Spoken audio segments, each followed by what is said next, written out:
अब देखिए क्या होता है, आप एक शहर में मेट्रो बनाते हैं और उसी शहर में चुनाव जीतने के लिए कहते हैं कि हम महिलाओं को बस में फ्री ले जाएंगे।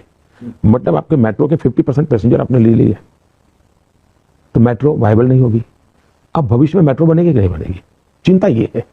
ये समझ कोई इस रूप में कोई चिंता चर्चा नहीं करता है। अब हम पॉलिटिकल तू मैं भी चले जाते हैं, मुझे वो नहीं। ஒன்றிய அரசு என்ன சொல்றாங்கன்னா, மெட்ரோ ரயில் திட்டம் ஒரு மாநிலத்துல இருக்கிற போது அங்க ஃப்ரீ பஸ் இருக்கக்கூடாது, அப்படி இருந்ததுன்னா மெட்ரோவை யூஸ் பண்ண மாட்டாங்க, அதனால வந்துட்டு நம்ம கண்ட்ரியோடைய growth டெவலப்மெண்ட் எல்லாம் பாதிப்படையுது அப்படின்னு சொல்றாரு.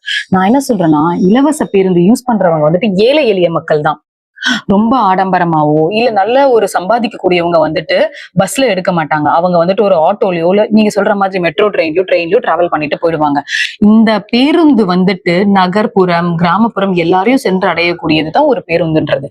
அப்ப அதுக்கு வந்துட்டு இலவசமாக கொடுக்கும் போது பெண்கள் பயனாளிகளாக மாறுகிறார்கள். அவங்களுக்கு வந்துட்டு இது ரொம்ப ரொம்ப பயன்பெறும் வகையில் அமைகிறது. ஒரு நாளைக்கு ஒரு 5 ரூபாய் 10 ரூபாய் 15 ரூபாய் ஒரு டிராவல் பண்ணிட்டு வருமா ஒரு 35 ரூபாய் 40 ரூபாய்னா அதை அவங்க சேர்த்து வைக்கிறாங்க. அந்த சேர்த்து வைக்கக்கூடிய காசு ஒரு மாச கடைசியில பாத்தீங்கன்னா ஒரு அட்லீஸ்ட் ஒரு 1000 ரூபாவது அவங்க சேர்த்து வைக்கிற அளவுக்கு இருக்குது. அதனால பேருந்துல பயணம் செய்யக்கூடிய பெண்கள் அந்த பயணத்துல சேமிக்கக்கூடிய அந்த பணத்தை வச்சு வீட்டுல இருக்கக்கூடிய சில தேவைகளை பூர்த்தி செஞ்சுக்கிறாங்க. அவங்க குழந்தைங்களுக்கா இருக்கட்டும், வீட்டு செலவுக்கா இருக்கட்டும், கை செலவுக்கா இருக்கட்டும், அதை யூட்டிலைஸ் பண்ணி அவங்க அதை சேமிச்சு வச்சுக்கிறாங்க. அப்படிப்பட்ட திட்டம் தான் நம்ம சிஎம் ஐயா கொண்டு வந்த விடியல் பயணம் திட்டம்.